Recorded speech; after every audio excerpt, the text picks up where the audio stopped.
What's up, everybody? 3 steps to Dodd-Frank compliance. This is something that has a ton of misinformation out there. So what we're going to do today is we're going to talk about what you can't do, what you can do, and what you should do. So stick around. We're going to get right into it right after this. Propelio TV is sponsored by Noble Mortgage and Investments, Batch Skip Tracing, Think Multifamily, CreativeCashFlow.com, and Life in There.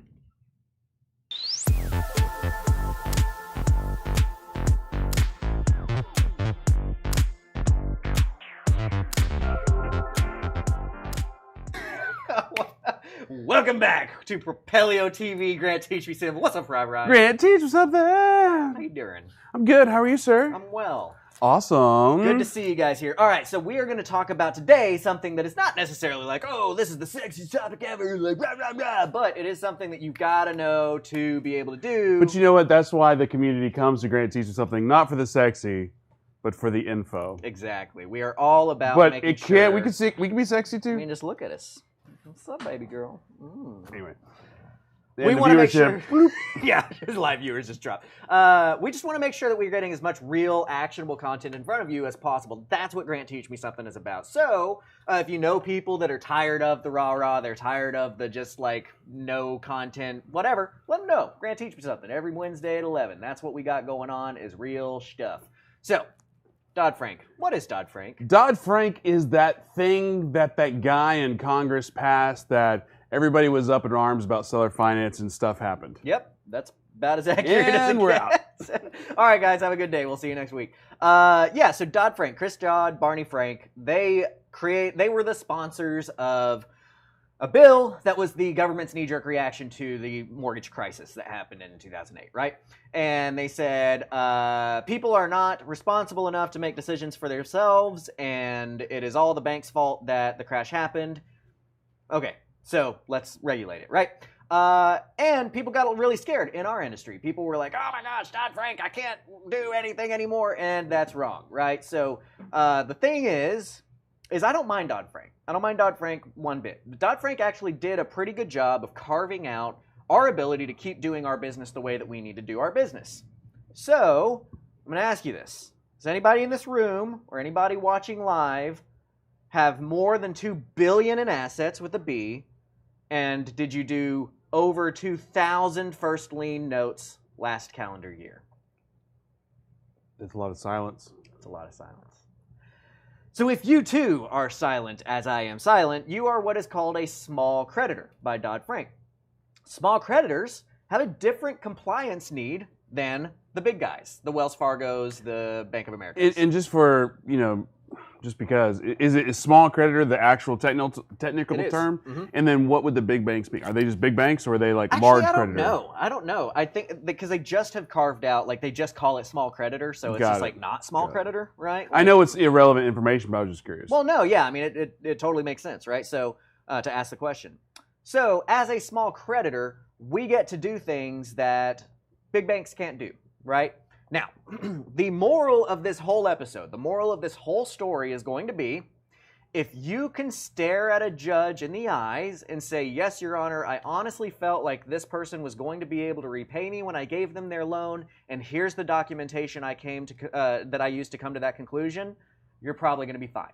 That's the moral of this whole story, right? So I think it's been long enough since Dodd-Frank really hit that I don't have as many people that are like terrified to do the business from Dodd-Frank as we did for the first several years of it, right? I think we've spread enough information about this kind of stuff, but I think at all times, you always have to run every decision of yours by that phrase. So before, I don't want to go too off the rails, but just because we're talking about small creditors, is there like a category below that, like micro creditor? It's just small creditor. It's the only definition is like over 2,000 or fewer than 2,000 first lien mortgages in the previous calendar year, right? And less than $2 billion with a B. But I guess what I'm getting at is like, because I know we've talked about before, like the people that do less than 3 deals. Does Dodd-Frank still apply? Yeah, that's a really good question. Okay, so that is called a de minimis rule. So that would be kind of where that cutoff is, right? So there is a de minimis rule in Dodd-Frank. Now, Dodd-Frank has a couple of de minimis rules. One thing that I want to be very clear on is that Dodd-Frank is actually a collection of amendments to other laws. Dodd-Frank isn't just a law in and of itself, right? So Dodd-Frank is amending Truth in Lending. It is amending RESPA. It is amending the SAFE Act, that kind of stuff. is what Dodd-Frank does, right? So there's a different de minimis rule saying this stuff doesn't apply to you until you've done this many deals for RESPA and for the SAFE Act. Matt, because I know you're watching, sir, can you do me a favor? Can you go to Google and type in de minimis? D-E space M-I-N-I, wait, D-min-M-U-S. And then just drop that in the comments, please. Or wait, no, I Anybody- think somebody, it's M-I-S. Anybody. I think it's all I's. M-I-N-I-M-I-S. Anyway, somebody out there in the universe, please Google de minimis and then drop that in the comments so I can see what it means. Yes, I think it means like at minimum in Latin or something like that. 2 words, de minimis. The minimum. So you have to hit the minimum before certain things start taking into effect. That makes sense. Now, RESPA is 3 and SAFE is 5. So that's where you'll hear like miscommunications about, oh, well, if it's 3, I can do 3 before I have to worry about Dodd-Frank. I can do 5 before I have to worry about Dodd-Frank. And then there's a separate one for if you're considered a dealer, which I believe is 3 as well, or it might be 5, but I don't. So here's the thing. I don't focus, yeah, there it is, D-E-M-I-N-I-M-S. It might have been whatever. He typed it. Look at it. So here's the thing is I don't focus on that. I don't really like, oh, Sonia, about minimal things. Like it. I don't care what the de minimis rule is to the point of just comply. So back to the kind of circling this all around and tying it all together, it is super easy for a small creditor to comply, and you charge that compliance fee to your buyer. Your buyer pays for the compliance fee, and from that, you get the court protections, you get a much more valuable note to sell on the back end, because these notes that we're creating are marketable assets that can be sold, and we'll get into more of that. Actually, I might do that in 2 weeks, 3 steps to a note sale. So if you have gone through the Dodd-Frank compliance stuff of using an RMLO, we'll discuss that a little bit, to gather the information, give you what's called a qualified mortgage, then your note's going to be worth about 15% more than if you didn't have that stuff, even if you weren't legally required to get that stuff done, right? So even if you're pre-de minimis, if you've only done 1, you've only done 2, and it's not required for you to go through any of these steps, if you then try to sell that note and you don't have all of the documentation I'm talking about, you're going to get about 15% less on that note sale. Just because you're not as your package, you're Go ahead, say it. Say it in those words. I want you to say that. Because the product that you're trying to produce or sell is not as sexy because the paperwork's not there. Exactly. Even though the numbers may make sense, the numbers may be better than other deals, but because you don't have like an RMLO package on it, it's kind of like, well, right. It is. It's like trying to buy a watch without a Rolex without the certification. Boom. Tommy with the knowledge. Drop There yourself. you go. Thank you. Drop yourself an old gold, your own gold nugget. And I love how it's not when he gets the he's like victorious. I have a good one. That was a good one. Yes, it's like trying to buy a Rolex without the cert, right? It's a Rolex, but you're gonna get a lot more for it with that paperwork, right? Right. So that's a really good analogy. that's one of the reasons why my notes get such a good offer on them, is that they're papered up correctly. That's kind of you'll hear it phrased that way in the note industry. How's it papered, right? We got good paper. I got documentation. I've got my servicing has been tracked, and I can get a large offer for it. So as a small creditor, super easy to comply. We'll talk about what you should do at the end. That's where I'm going to wrap it all up. Like, I'm going to give you information in this section about what not to do, next section about what you can do, and then in the third section of what you should do, and that's going to include the RMLO process and papering it up correctly, right? So, again, quick recap. Dodd-Frank came out as the mortgage regulations. It's really easy for us to comply, but we just have to know a few things in it, and at the end of the day, we'll talk about how to package that all together for you. So what can't you do? Let's talk about things that you can't do. This is a fairly quick line of conversation, but I'll start with a lot of the misinformation that we'll hear, right? So have you ever heard somebody say, oh, you can't put somebody in at over a 43% DTI? Can you explain what a DTI is? It's like debt. My brain is broken. Right. Debt. You're Insurance, right. Debt to insurance and interest, and then there's income. taxes, and then income, and and like Now he's just I think spitting there's out like I words. mana and like debt to income estrogen. ratio. The DTI is your Words. debt to income ratio. So what that Words. means is if you look at all of your long-term debt and you compare that to your gross income, the pre-tax income, what is that percentage? Okay. So long-term debt does not mean like your phone bill, but it does mean your car bill, right? Something that's going to take you, I forget what the exact definition, I think it's over a year. But credit card debt plays into that as well, like your minimum payments. So all of your long-term debt compared to your gross income, what is that ratio, percentage-wise? A lot of people will say, well, you can't do a borrower, you can't lend to a borrower that has over a 43% DTI. We should have got some graphics made. Wrong. That's Thomas is. That's one of the things that I've known Thomas for a long time, and as he'll be talking to him, sometimes he'll just start interrupting you. Wrong, wrong, wrong. So that's going to be what we're using today. Wrong. You can lend to somebody with over a 43% DTI as a small creditor. I feel like now is as good a time as any to say we're not lawyers. When it comes to any kind of law, whatever, consult an attorney or read the damn law yourself. Yeah. Because I think that's a huge thing in this industry, especially in real estate, where everybody assumes because they heard through the telephone. It's like, just read it yourself. Like, yes, get the information here, but use that as the entry point to read it yourself and verify what Grant is saying. Exactly. Not just like, well, Grant he taught me. It's like, and to that point, I do want to say though, that's some of the most valuable information you're ever going to get, the most valuable advice you're ever going to get. I did read the law. I don't think Chris Dodd or Barney Frank read the law. I read Dodd-Frank from start to finish, every word of it, with our industry in mind, right? I am no longer, I let it lapse, but I was a nationally licensed RMLO, mortgage broker. I created the largest RMLO service in the nation and then sold that company. I know what I'm talking about when it comes to this stuff, but trust but verify, right? If you have any questions ever about this and you're like, but that's not what I heard, and you want to comment on it, if I have the time, I mean, I will show you the part of the law that backs up what I'm saying. I am not that guy that's out here that's like, oh, you can't do this. And you're like, well, prove it. And they're like, well, hold on, I got a call coming in. I will say, pro tip real quick, if you do have questions on this stuff and you DM Grant, he may or may not answer you. But if you want answers to your question, drop it in the YouTube comments, because guess what? He will answer, because I will text him and say, you need to answer this question. Yep, which is wonderful. Very helpful for you guys. So, Pro tip. So I have read Dodd-Frank. I was a nationally licensed RMLO. I have originated over $80 million worth of seller-financed mortgages under Dodd-Frank's laws. So there's my rap sheet. That's why I have authority to talk about this today on this. Okay, so the 43% DTI thing. You can put somebody in. As a small creditor, we actually don't have a cap on our DTI.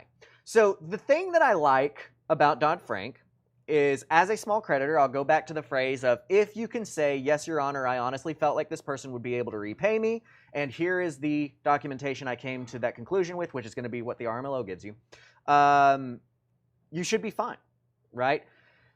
Dodd-Frank carves that out. They let us use our brains to lend in a way that makes sense for us. We just have to consider and verify. Those are the actual words that Dodd-Frank uses for a small creditor in, like, what is the DTI cap?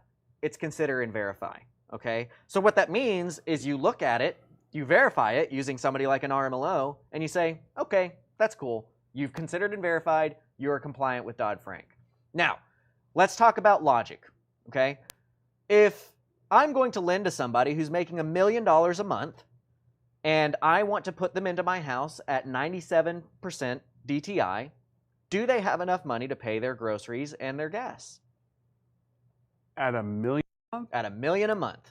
Yes. Yes. If I'm trying to lend to a borrower who makes $1,000 a month, and I'm trying to put them in at a 97% DTI, do they make enough of their groceries?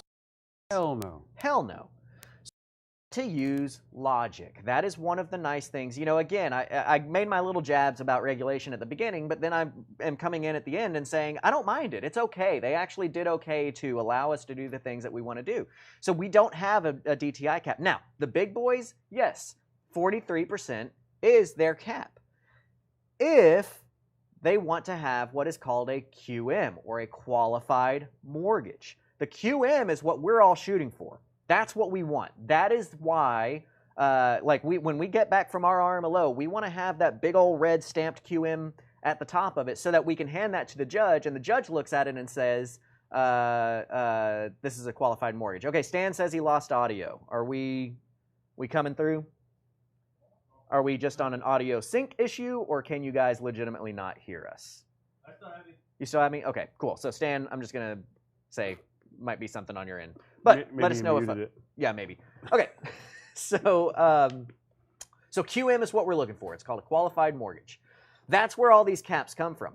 I want to take it one step further when I'm saying that Dodd-Frank allows us to do what we want to do, in that Dodd-Frank allows us to do what we want to do. You can do non-QM loans. So these things that I'm about to say we can't do, it is under the pretense that I'm assuming... okay, so Matt just also put in... No, he says good. Oh, it's good here. Audible is... I just saw audio. Okay, cool. Under the pretense that we're shooting for that QM. You can do anything you want, but you take more risk with a non-QM loan, because if you get sued, it's going to look like this.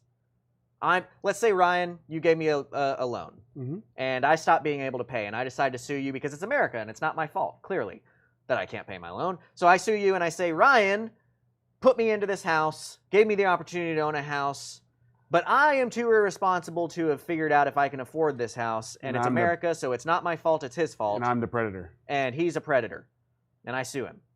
If Ryan has a QM, essentially, the judge, and this is a topic for it, but essentially the judge sees the QM package work, hits the gavel, and says, I rule in the favor of the lender.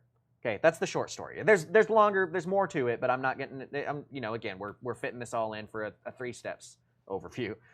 If it's not QM, then you don't get that. Now you got to really defend yourself. Now you actually got to go in there, and because having a QM is so easy, it's going to be difficult to defend yourself in that. And just to open up the doors to every time an investor and a homeowner or a renter or a tenant or whatever, if you got the investor and you get a civilian per se, if you're in front of the judge, you already have whatever, I don't golf, but like a 10 handicap or whatever it's called. Right. You're already throttled down or you're hamstrung. already the bad guy. You're the bad guy. Yeah. So if you can come in and be like, no, here's the paperwork that kind of says I'm the good guy. Right, exactly. Then you'll be okay. And again, it's easy. That's what I keep wanting to get. It's easy and it's cheap to do that. So 43% is misinformation. You can go above that. I actually just realized I mixed up my orders. I was just telling you the things you can do. What you can't do is go over a 30-year amortization if you want to have that QM. Okay? So cap at 30-year AMs. Meaning it's a 30-year mortgage, right? Amortization is just the amount of time that the loan is being spaced out over. Essentially, you can have balloons and calls and that kind of stuff, and whatever. The next thing that you can't do, with that in mind, don't go above 30 years.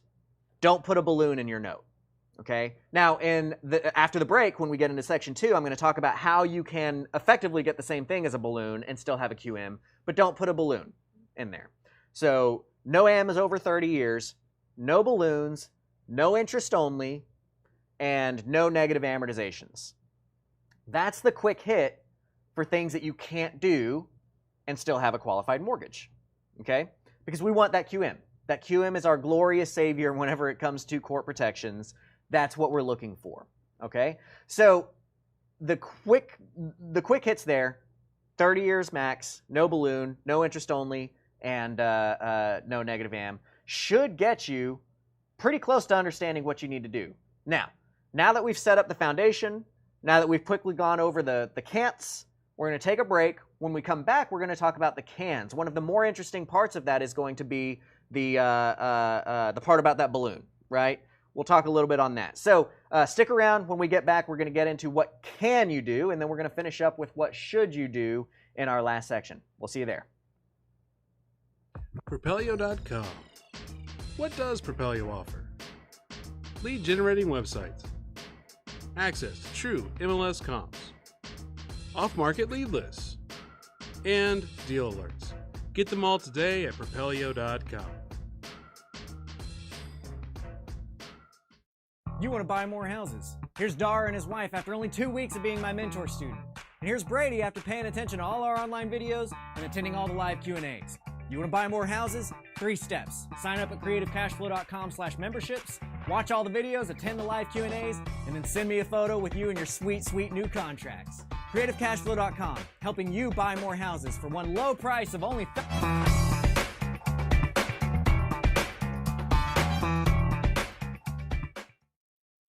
And welcome back. I hope you enjoyed those sweet, sweet deals. I love having you guys here. Thank you guys so much for engaging. We like these questions. We like having people engage with us. If you're watching on YouTube and you have not subscribed, be like Mr. Cool, Mrs. Cool. It's not there anymore. Dang it. Somebody subscribed as we were live. That's like makes my heart flutter. Yes. Oh, 4791. Whoever was Mr. or Whoever's Mrs. 47 or 91, comment now because I want you to be congratulated for being awesome. So yeah, subscribe here. If you're listening to this on the podcast, please go to the description, click on the links, go to YouTube, engage with us there. We love this engagement. We love getting you guys to that next level. Our job is to help you buy more houses and to remove obstacles between you and making money in real estate, and that's what Grant Teach Me Something's all about. The only way to get Grant Teach Me Something to answer questions is either pay him or ask questions on the video. Which is not, the guarantee is to pay. Oh, the ask questions on videos is the, it'll probably happen. But it's got to be relevant. CreativeCashFlow.com, that's where I'm from. Check me out. And because we hadn't played that game in a while, guess what? Oh my God. Our prices are going up. I actually got the copy back from my copywriters that our page is going to be changing. I've been waiting on the tech team. So get in now because the price is about to go up significantly from $650, which you're getting 20% off of, to $12.95 for just a 1-year membership. Listen, the 2022 is coming right around the corner. So better sign up before 2022. All right, let's get into it. All right, so what can you do, right? So basically, you can do friggin' anything you want. You can do anything you want, all right? That gets back to what I was talking about of like, you don't have to be restricted by the QM. I think a lot of people enjoy saying, oh, you can't do that, but that's not really the full answer. But that, I mean, in a lot of ways, it seems like it sounds similar to the whole, like, if you're wholesaling a house or buying a house, and it's like, oh, you can't buy a house at 85%. It's like, time out. Yeah, you can. You can do whatever. It's your money. You can do whatever you want to do. Should you? I don't know. Depending on the strategy. I know it depends, but in a wholesale world, you probably shouldn't. Mm-hmm. But you can. So I think that's a very, I don't know, maybe that's a very, like, small-minded way. I think I just threw you off because you're looking at me like I'm an idiot. No, I'm sorry. I was trusting that you were saying good things, and I was trying to read the comments at the same time, to be completely honest. So we swapped up. So now you're being Ryan, where you're not paying attention. Got it. Because that's the secret. If you a little behind the scenes is when the other person is talking, the other person is not paying attention. Right. That's why we're good at this. It's because we just repeat ourselves constantly. Yes. Woo! All right. It sounded good, Ryan. It was good. I was listening. Good talk. Okay, so again, you can charge any interest you want, right? You can go up all the way to your state usury. Now, here in Texas, usury is like 16.99%. Nobody's going to buy your mortgage at 6. Well, I say nobody. They might, but that's usury. Don't go above usury. That's when it actually becomes a divine can't. usury. Real quick? Usury is when it becomes the you can't do this, right? Yeah. Like that is when it is illegal to charge a certain amount of interest. Is when you've passed what is called usury, which I think is basically like you're using people out. Right, but even close to in there, I forgot the term, you've used it before, but it sounds like, oh crap, where it's like higher or aggressive high cost. Mm-hmm. So there's like a couple of levels of compliance, higher priced and high cost. Is that what you're referring to? Yeah. Yeah. And then there's usury, right? So you can do anything all the way up to usury. Now, another bit of information that we'll get out there that is incorrect is like, oh, you can't charge more than 8%, or you can't charge more than X%, or this or that or whatever. The can't is the usury, but that's way above what most of us are going to be doing. The going rate in this industry is about 9.5% to 10.5% on a 30-year mortgage if you're going to lend out to a borrower. Mm-hmm. That's totally within the realms of usable. So I'm going to quiz you. I don't know if you know the answer to this. Do you know how a adjustable rate mortgage works, like as far as like index and yeah, I mean it's tied to like Wall Street and the New York numbers and like it obviously ARM adjustable rate means it adjusts from time to time. Mm-hmm. That's why like it's when you have fixed, it's set in stone on no matter what, it's right there.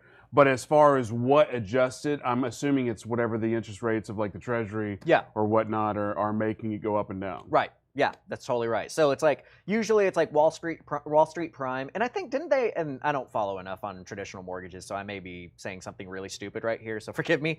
But didn't they just like close down the LIBOR? Is LIBOR still a thing? I think I heard like or read an article or something like that LIBOR was going away. I don't know. I've seen a couple of Barnes and Nobles.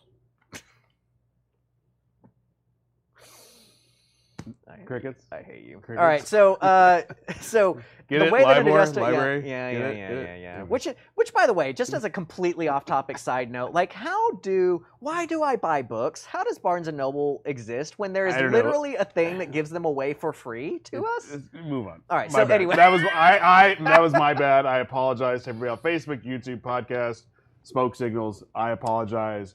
Hate mail trolls now. So 2021, the LIBOR is going away. Hey, I'm not an idiot. Thanks, Tommy. Thanks for looking that up. So yeah, LIBOR is going away. So the way that an adjustable rate mortgage works, this is traditional mortgages, just in general, ARM, adjustable rate mortgage, is they're going to look at an index, okay? That index, anytime you hear, an index, the definition of an index is it is one number that represents many numbers, okay? So like in the stock market, you may be very used to hearing like, what's an index in the stock market? Like S&P or NASDAQ. Yep, S&P 500. That is the top 500 market cap companies on the what do they call it? Is it NASDAQ? What do they call it? Anyway, on the market, the top 500 market caps. All of those are represented by one number. That's the S&P 500, right? So similarly, Wall Street Prime is one number that represents what a good mortgage should be right about now. So obviously that changes, right? Obviously as treasuries change, as the stock market changes, as all these things go up and down, that number goes up and down, okay? So that is an index. Now, the way that an adjustable rate mortgage works is they're going to have an index, like the Wall Street Prime, and then they're going to have something called a margin. So they're going to say like, hey, Ryan, you want to buy this house and you want to get a adjustable rate mortgage for it. So we're going to use Wall Street Prime as our index. That's going to be our like baseline. That's what we're going to pay attention to know what the numbers are. And we're going to add 3 to whatever that number is, and that's going to be your note rate. Okay? So that's the simplified version of an adjustable rate, is that they're going to say, we're going to take an index, we're going to add a margin to it, and then that is your note rate. All right? So in seller financing, via Dodd or post Dodd-Frank, we have regulations as far as what we can charge on an interest rate level, very handled in a very similar way to an adjustable rate. We have an index, which is called the APOR. Do you remember what that stands for? It's been like 2 years since we've talked about this.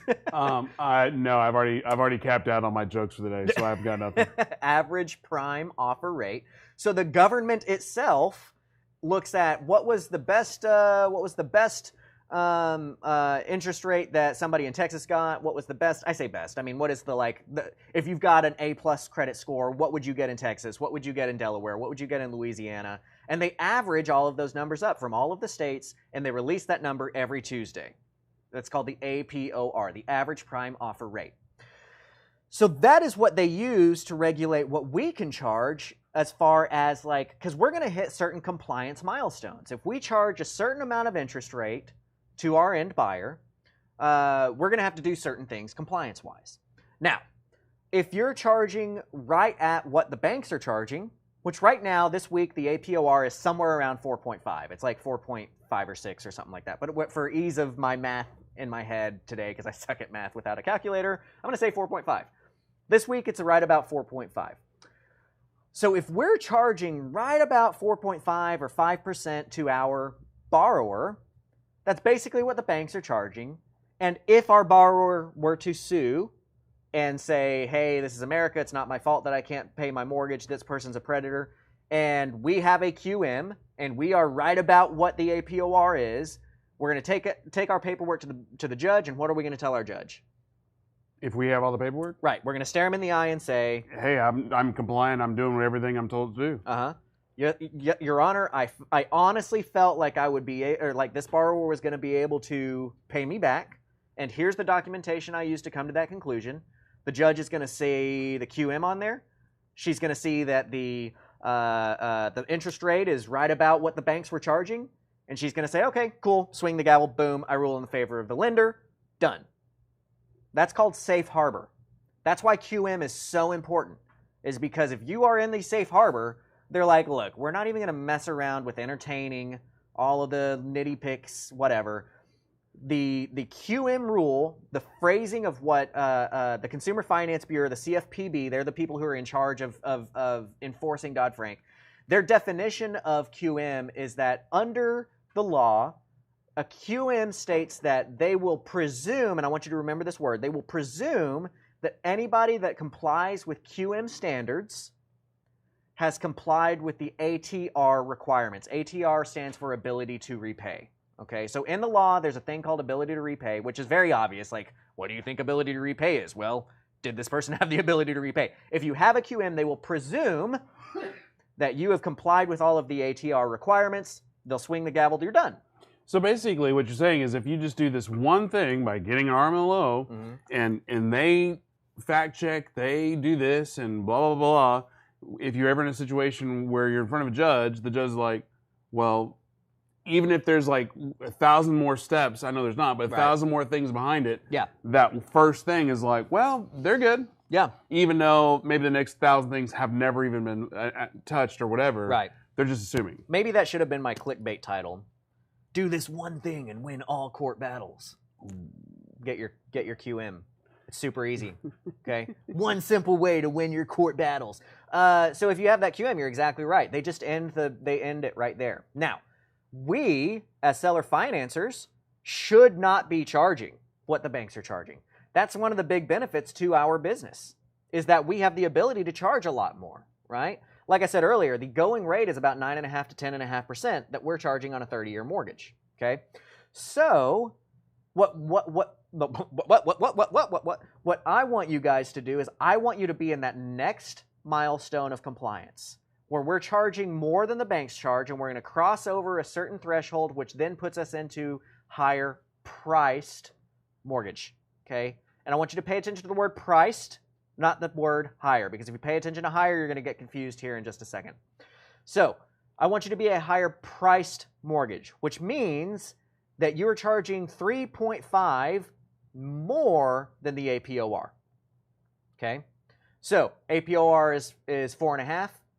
And if APOR is what again? Is the average prime offer rate. That's the average of all the A+ mortgages in the states, averaged out, released every Tuesday. Add 3.5 to that. We got 8.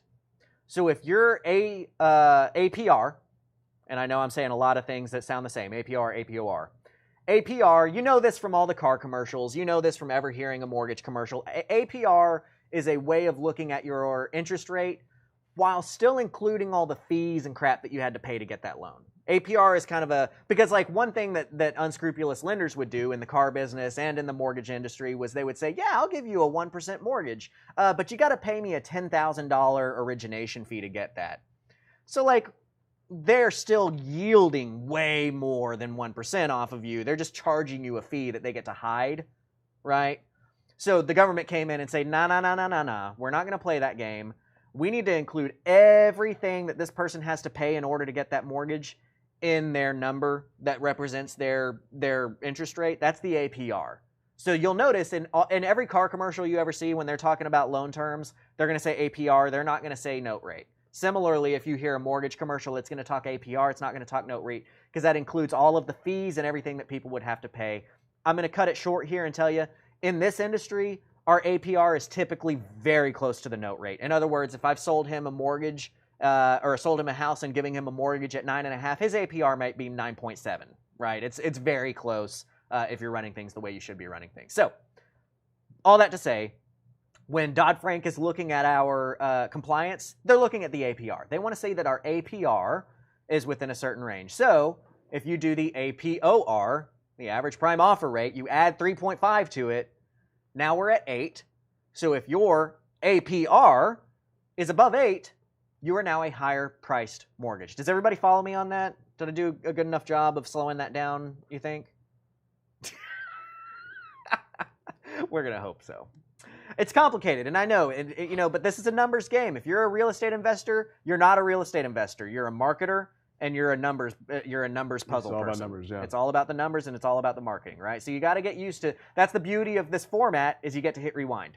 I will say, all jokes aside, like the part I think that's what confuses the most people is like, wait, okay, but I'm fixated on the APR number. I'm fixated on the APOR number, and then it's like, oh wait, I can add up to 3.5 on top of that. Right. I think you should spend about 2 minutes to really talk about the additional part exactly. of it. Because again, a lot of people get fixated, but that's the number. That's usury, or that's illegal, that's wrong. It's like, no, that's just what I'm able to do. So my job is to teach a man to fish, right? So I've just given you all the boring, stuff that goes behind it. That's a good question. That's where I do want to end up here, is I want to give you the why, but I'm also going to give you a what. Here's the real simple way to comply with it. The easiest way to stay compliant with all this, take the APOR, add 8.5 to it, and stay under that.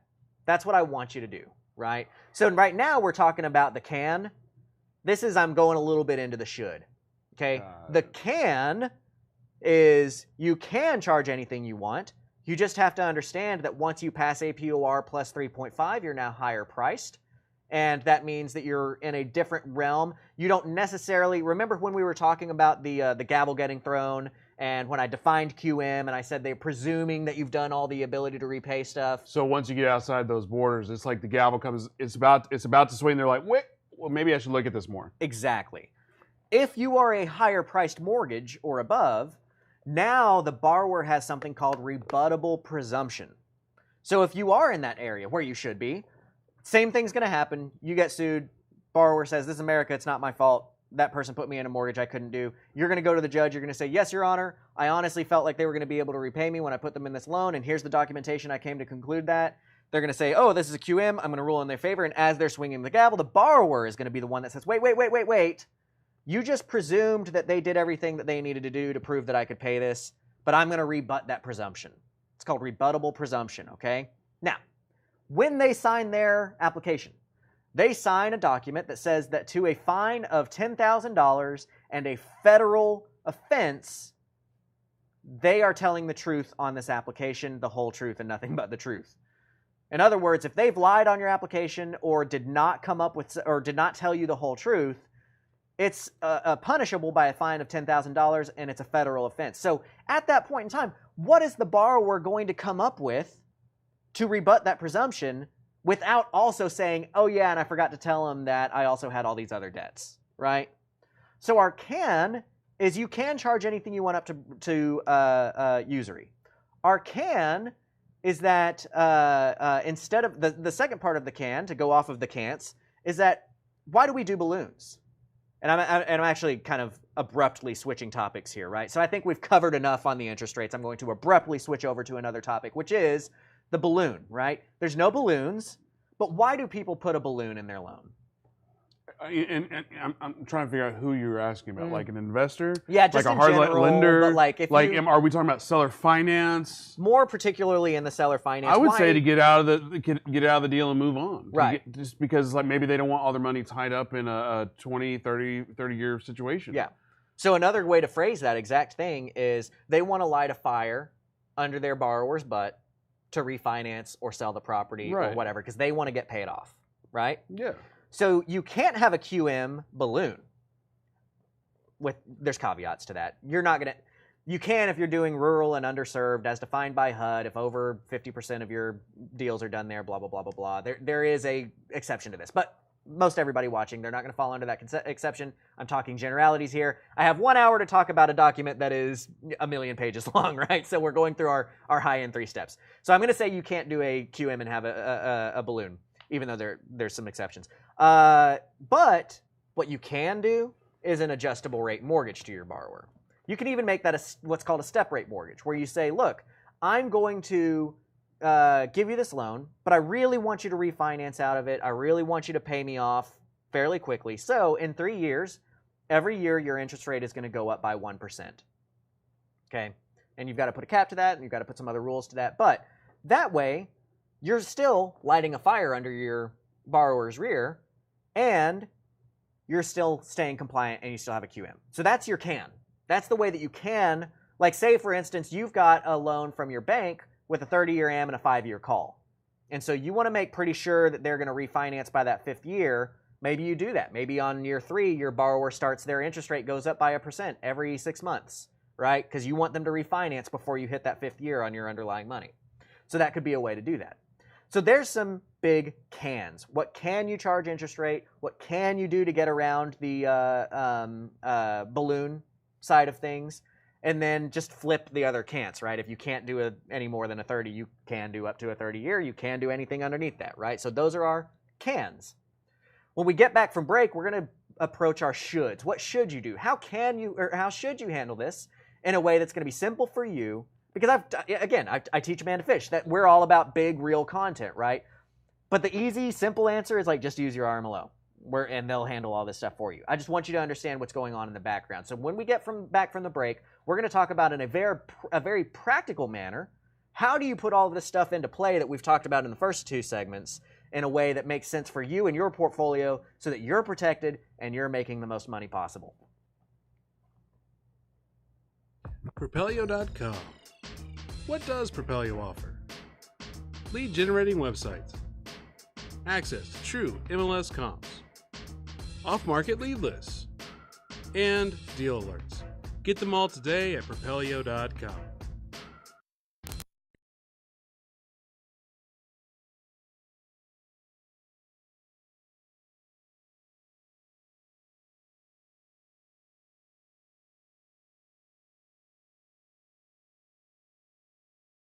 Memberships, watch all the videos, attend the live Q&As, and then send me a photo with you and your sweet, sweet new contracts. CreativeCashFlow.com, helping you buy more houses for one low price of only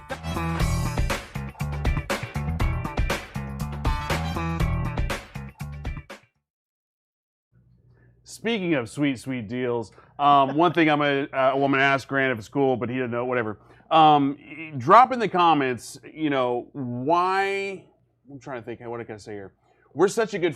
We love the book Influence, and what is the big thing about influence is like I want this because. So what I'm going to politely ask Grant is, if in the comments, whatever, are you cool giving away like a 20, 30-minute consultation call or whatever? Yeah. All right. But it better be good. You better do something. Yeah. So in the comment section of Facebook and on YouTube, and this is during the live, but if somebody drops it really cool on the post on the YouTube later in a year from now, I'm cool with that too. Say, I want to call with Grant because whatever, and whatever the best response is that, you'll get the call. Nice. And if you don't have the book Influence, I'll throw in the book Influence as well. Oh, check that out. That book is huge, man. So anyway, the whole thing is if you just ask for something and just put in the word because, you have a little extra opportunity to get it. Totally. So therefore, in the comment section, I want to talk to Grant because blah, blah, blah, and whatever the best comment. And it's completely arbitrary. Yeah, I dig it. And we'll do a Zoom call. We'll do like a video conference. I'll even record it and give you a copy of that. I like to see faces. Cool. Unless you don't want your face to be seen. So yeah, welcome back and put that in. Drop that in there. If you need some help with something, I'll do a consultation. That's and here's our because we want engagement on the YouTube. That is what helps us out on this side. Like we're giving away what I would have trouble having anybody argue was not highly valuable information. I was at a conference, so the 2 things I already remember was like, everybody's always like, dude, I love your comment. And every single person I've ever talked about our YouTube stuff has two comments. Man, how are you giving this stuff away for free? And man, how is nobody else watching this? Right? I'm my own. Yeah. So we're giving away a ton of stuff for free, and we need some help back, and that is in the form of engagement. Longer comments do better for us, right? The algorithms that are looking at it really like seeing that. So we want that kind of engagement, and we just want to get to know you guys better because this is a community that we're building here, and we like to be a part of your success, and we want to see what's going on with that. So please get engaged there. All right, so we've talked about our 3 steps, right? What can't you do? What can you do? And now we're going to talk about what should you do, right? So this one's going to be a little bit more of a simple answer because for that compliance in Dodd-Frank, what you really need to do is just when you get your borrower in and you've kind of had a chat with them about what you're expecting from them. I saw a comment earlier about, like, do you get to guide the RMLO? Yes, the RMLO is you are the lender. The RMLO's job is simply to originate the file. Origination is defined as collecting an application and negotiating terms and that kind of thing. Now, there's some gray areas. We're not going to go deep into this. Can we do like one quick nugget? Because it's been a minute since I've done this. But when you're talking to somebody, the last thing you're ever supposed to do is talk terms. It's like give them the RML first before you even talk numbers at all. Is that a thing? Yeah, that is. I'm sorry. Just no, quick. it is. It is, and it isn't. Right. So that's something that I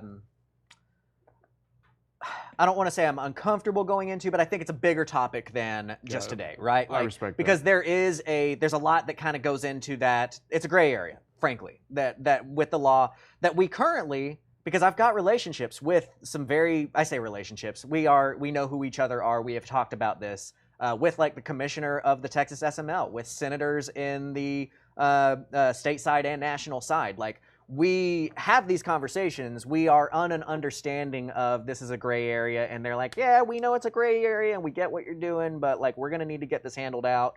But for that reason, it's like let's just kind of. Let's skirt that for another day. Got it. My bad. No. It's a good question, though. It's a very good question. So here's the thing, is that you are the lender. The RMLO's job is to collect that application, to be a third party that is licensed under the SAFE Act, to make sure that your borrower is getting the truth in lending disclosures, getting all the RESPA stuff handled into, all that kind of stuff. And so you get to guide that and tell them, like, hey, I want these guys approved at 9.5%, or I want their application run at 9.5%, 30-year mortgage, blah, blah, blah, blah, blah. The RMLO's job is to do what you want as the lender, collect the application, and the RMLO is not the one who approves or disapproves your borrower. The RMLO collects all that stuff, and then they send you something called an underwriting package, because you, as the lender, are doing the underwriting. Underwriting is when you look at all the information and you make your decision yay or nay. That's what underwriting is, okay? So they're going to just collect it. They're going to send it to you via email or whatever. You're going to take a look at it, and that is your consider and verify step. That is because so many things in there. Like we don't have a minimum credit score. We don't have a maximum DTI. The phrase in Dodd-Frank is consider and verify. So when you get that underwriting package, that's your consider and verify. That's so vague. I know, right? But that's why I'm like, don't freak out about, it's like they carved it out for us, right? So you'll consider and verify, and then you tell the RMLO if you approve or you disapprove, and they will convey that information to the borrower, and then you go forward with your closing, right? That's the beautiful part about it. Now, an RMLO is going to cost somewhere in the $850 range on the more expensive ones, they may charge like a point origination, right? What's the difference between a point and a down payment? I'm trying to think in terms just general, like your hard money lender, right? A point is. Tommy's got it. Tommy, give us what's the difference between a point and a down payment? Down payment goes towards the principal, and a point is just a payment for taking the loan. Right, exactly. A point is basically a fee for it's an origination fee. It's saying for the right to get this loan, for the right to receive this loan, you must pay me 1%, but it's not going to affect your principal. Right. Whereas a down payment will. I feel like I need to like, the reason I sometimes slow on this stuff is like, I'm like, which bucket are we talking about? Oh, yeah, I totally get it. Because I know a couple of things. I don't know a lot, but maybe one or two But that's one of the challenges. And I hope that you guys, too, just to pat ourselves on the back here, I hope that you guys, too, appreciate, like what he just said. I don't think enough people really realize, like, how many buckets of different types of knowledge is a Ryan having to pull in to answer a question? Like, we get all these questions over here. That said, I forgot what DTI was. We get questions, and like similarly on my CreativeCashFlow.com Q&A, which happens every Monday at 7 p.m. Prices going up. Prices going up. Really, I gave a week deadline. Next week is when that deadline should be up, but we'll see. But like anyway. So every week, every Monday night, I do a Q&A, and my Academy students get to ask any question about anything, right? And so like just understanding like we're pulling from a lot of different knowledge to give this to you guys. I hope that y'all appreciate and have fun with that because it's fun. It's cool to be able to do that. Anyway, so back to the whole point of the whole point of points. Back to the whole point of points versus down payment is that you can charge origination points. There's a cap to that. It's 3%. That's another can and can't. You can charge origination points. I don't really recommend it, but up to 3% in points and fees can be had on this loan. Some originators in some states may make that part of their thing. It's like, to do the RMLO work for you, we're going to charge 1% or 1%, 1 point to the borrower. That stays in them. But, for instance, Texas Pride Lending, which I founded, I sold over 3 years ago, but we would charge $850 flat fee. That's what we would do. And you charge that to the borrower. Same thing with servicing your note.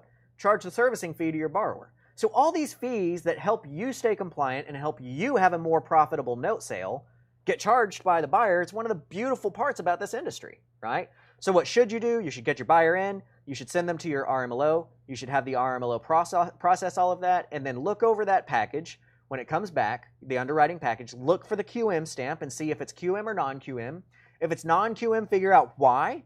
Work with your RMLO to see if there's a way that you might be able to structure it to make it a QM. Yeah, and just staying on topic with the what should you do, because this is real estate, and creative cash flow is part of the fun, but it's just like you can get so creative with everything in this business, everything in this world, and I'm sure you could find all the loopholes in the world to where you're actually making 110% DTI.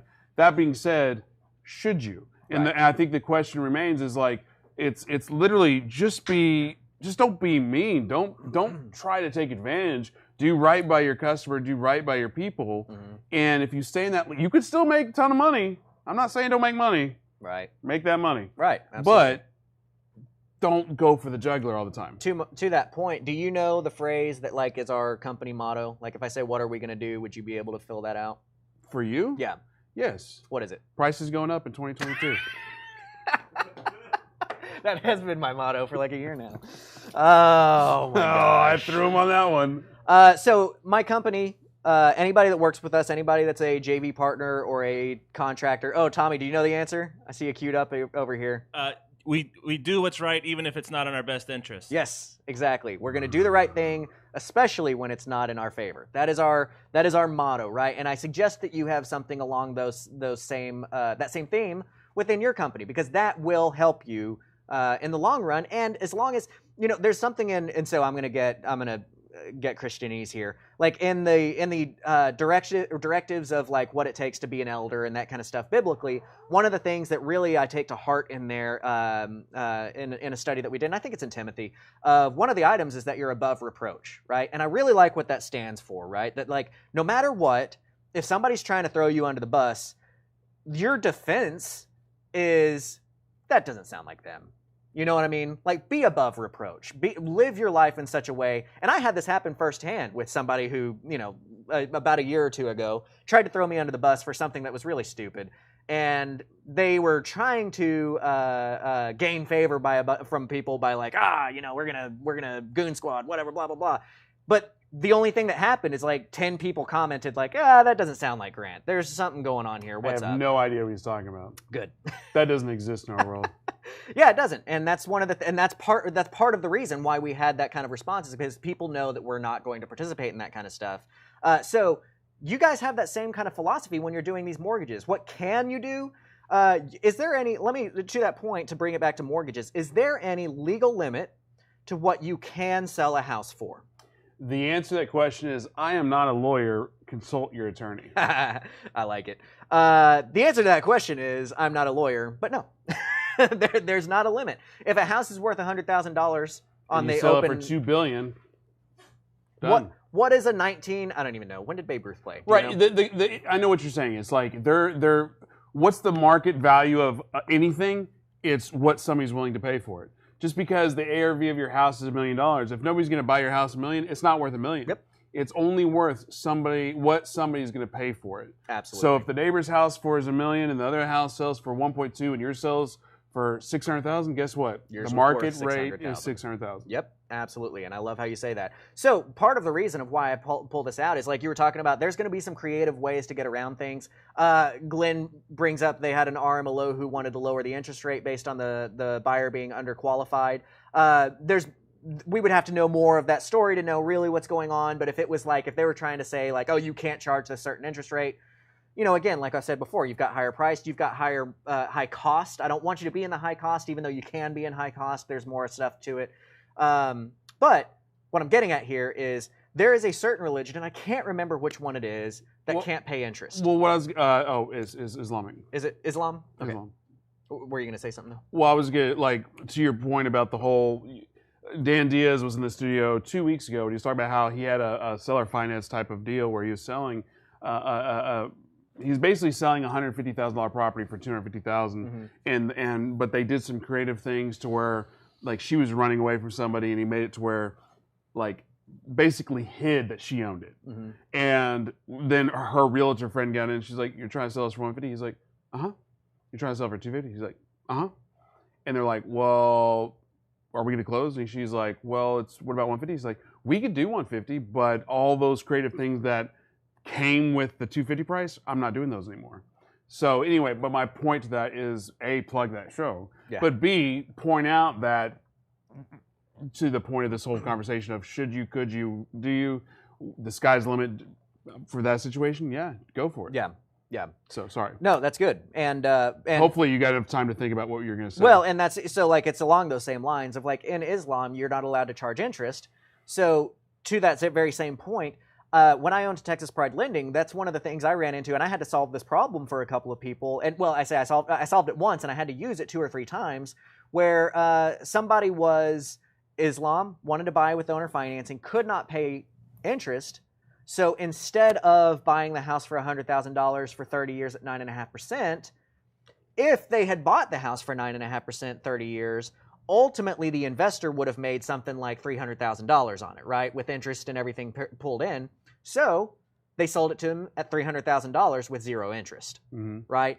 So there's creative ways to go about making these things happen. Nothing caps what you can sell a house for, but what should you sell the house for? Should you sell it for $300,000 and 0% interest to just somebody random on the street? Probably not. But whenever it's a request from somebody whose religion is keeping them from being able to do interest, and they're like, look, I know I will be buying this for way more than I will be able to ever sell it for or ever refinance out of it, but I'm not allowed to pay interest because of my religious beliefs, and I'm okay with just giving you the interest that would have been paid as principal, then there's your should, right? So just being able to, again, I'm going to wrap it up here with if you can stare your judge in the eye and say, yes, Your Honor, I honestly felt like this borrower was going to be able to repay me when I gave them the loan, and here's the documentation I used to come to that conclusion, you should be safe.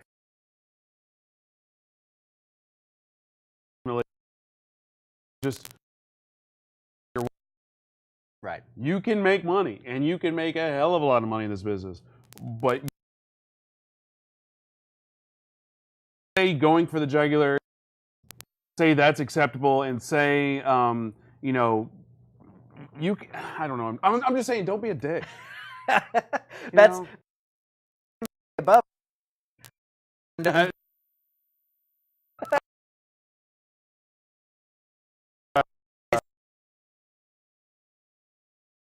Able to have you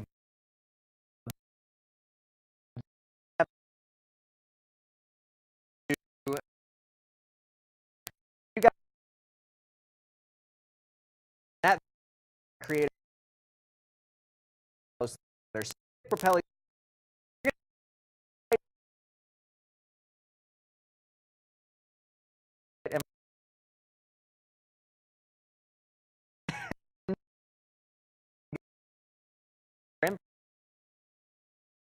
You get that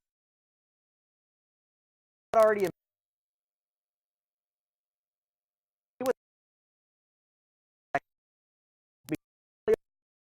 just superior, amazing. couple questions or whatnot? Yeah, we'll hit some questions So- after I get done hawking your product. My bad. Second thing, check out propelio.com/academy. I've been appointed as the dean of the academy on there. Go to propelio.com/academy. We've got our MVP out there, our minimum viable product. You are able to currently see everything that's going on. Watch incredible education, and we are improving. We've got weekly meetings, and we've got my tech team, my copywriters are working hard to get more. We've got some really education here in this near future to give you some even cooler stuff.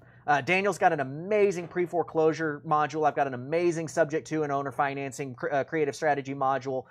Bryce McKinley does an amazing NLP module. Check it out. It's free. You sign up. It's free. You get to watch that stuff.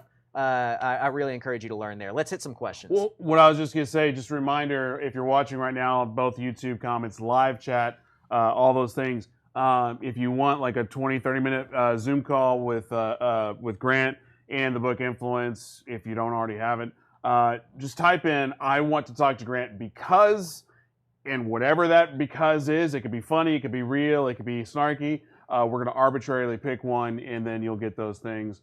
Just want to give you all some more time to get that in there. As far as questions goes, Matt Smith, why do you do 9.5 interest? That's a good question. So, much like anything else, the market determines what you're able to charge on things, right? I have seen that borrowers have a mental block around changing from a single digit to a double digit interest rate. I get a little bit more pushback in the city. Now, when you're talking rural, it's a little bit easier to get that 10.5, even 10.99, whatever. It's got to make sense interest rate.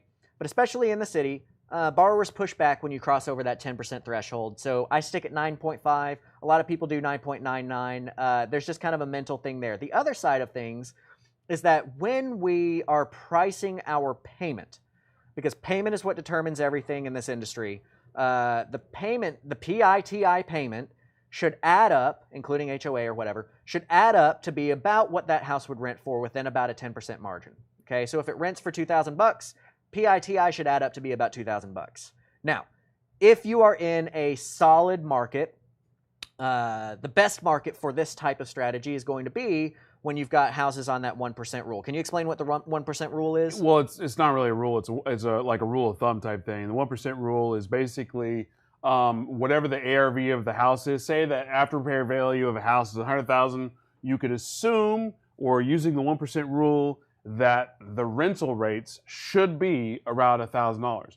Conversely, if you know the rental, say a house rents for $1,000, you can assume or apply the 1% rule that it should be about a $100,000 house. Now, where that rule comes into kind of determining how you do strategies is, say the house is worth $100,000, but it rents for $1,800.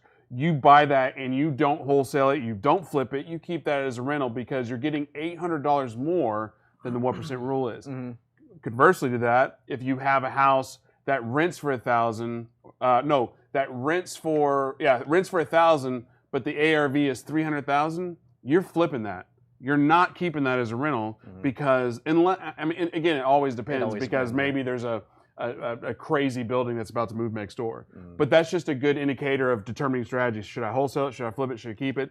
And the 1% rule just goes, okay, if it's 1-to-1, $100 to whatever, then boom, that's a rental. Yep.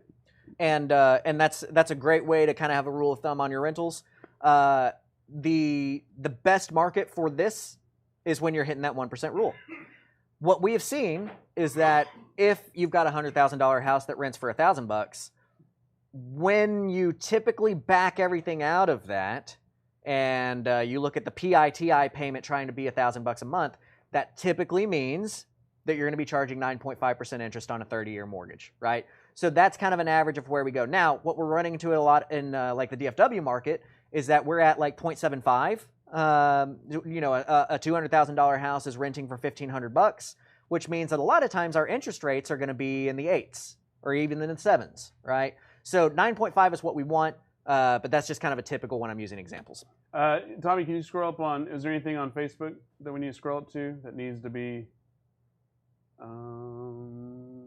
I don't think I saw any questions popping up on. Okay. On YouTube, Chris Z, when you're pricing it out and it comes up as 7.5%, do you just go with that instead? So you really just calculate the interest at the end? Yeah. So again, that's going to be a topic that we can go way more into detail with. That is for another day. But my end of the story, and Chris, I know, is a member of the Creative Cashflow Academy, so I'm going to encourage you, Chris, to go into the Creative Cashflow Academy videos and watch prefer P over I. I want you to prefer principal over interest. You can get the same payment by charging $90,000 and 7.5% as if you charged $120,000 at 9.5%. Wait, did I do that backwards? Lower interest, higher principal versus higher interest, lower principal, right? So it would be like you can get the same payment at $90,000 and 7.5% as $60,000 and 9.5%. That's the right way to say it. I would prefer you do the lower interest with the higher principal, because if they pay off the loan through selling the house or refinancing or anything like that, you don't get paid off of what interest you may have made in the future. You get paid off of what principal they owe you. Quick shout out. I want to respect your time and the viewers' time. Jeremiah just got out of a meeting. We'll replay this after the show. Yes, please do. Jermaine, I love this comment. Ryan is a commercial, residential, and marketing and art expert. I don't think that's true, but I appreciate that. As far as the I wanted to say, I don't know if you've seen some of them. My favorite so far is Mark Wolf. Me too. I want to call with Grant because done a few owner finance deals, not much docs, but at least got into action. Used logic, did right by buyers, but got out unscathed. I'm at the end of the deal with real world questions. I think that's a winner. I like that. Yeah, I was thinking that too when I saw it come up. So Mark, shoot me an email, Ryan@Propelio.com. I'll get you in touch with Mr. Kemp here, and I'll also get you a book sent out to you. So again, Mark, hopefully you're still watching. Ryan@Propelio.com. Send me an email. Everybody else, thank you so much for following or watching. If you want to follow me on Instagram, I'm Ryan S. Harper on Instagram. Follow Propelio on Instagram. Propelio. Comps, leads, websites, Propelio.com. We have national leads, national comps, Driving for Dollars app coming out very, very soon. Hopefully, in 2022. I was just about to say that. I think ours is 2023, but soon. So we got that going on. If you're local to DFW or you're within a plane ride, July 9th, we have a epic meetup. Big lineup. It's going to be lead generation and marketing. The last event, we had Phil fly in from Atlanta. We had a lovely woman flying from North Carolina. We had a May flying from New York, people flying from Phoenix. It's basically a quarterly meetup. It's a free meetup. There's free booze, free food, but people flying all over the country to go to it. And it's this next one is going to be lead gen, and the guys that we've got in front of you are ballers. You're going to get really good lead gen information. So come if you're there, if you're able to. And then on my side, CreativeCashFlow.com, helping you buy more houses. Again, my job is exactly that. So we have the online academy. We've got resources on there for you. But the big thing is that every Monday night I do a live Q&A for all of my students, and I just answer all the questions. Guys, if you're part of my academy and you appreciate the Q&A, drop something in the comments. That's that would help me. Drop something in the comments here of what you appreciate about that Q&A and what's going on there, because again, it's huge. I just spend that time with you every week answering any questions that you've got. And right now, it's a lifetime membership. What we're working on, which my deadline for my employees is next week to get this swapped out, is that when it switches, it's going to be $12.95 for just a 1-year membership to the Q&A. Right now, if you get in at $6.50 plus your 20% #GTMS coupon discount to make it $5.20, and you get a lifetime membership to the Q&A. So get in, get involved now. But it's really cool. It's a fun time for us to sit down and get everything handled up together. And I'll say one more thing, like if you're listening to the podcast, because I want you to be able to participate in the contest we do here, or if you're watching this on Facebook and you didn't win, or you're watching right now on YouTube and you really want an opportunity to get that call or get that book, the contest is over. Mark has already won. That being said, keep those comments coming on YouTube only. And if somebody has a pretty epic comment, I mean like Grant, bro, you need to talk to this guy. So I'm not saying there will be one or ever will be one, but there's a possibility of one depending on what that response is. So again, going back to earlier, if you enjoy this, help us out with likes, with shares, with comments. It's ridiculous that we have to ask for that. For the years I've watched YouTube videos and like, just shut up, move on. But it really does help. It really does tell the internet that this is worthwhile content. So that's it for me. Thank you so much, Grant. It's your show. Do your thing. That's it for me too. Thank you guys for being here. We are wrapped up now, and we will see you. Don't forget to come back next week, every Wednesday at 11 for Grant Teach Me Something. Have a good week. Propelio TV is sponsored by Noble Mortgage and Investments, Batch Skip Tracing, Think Multifamily, CreativeCashFlow.com, and Life and Air.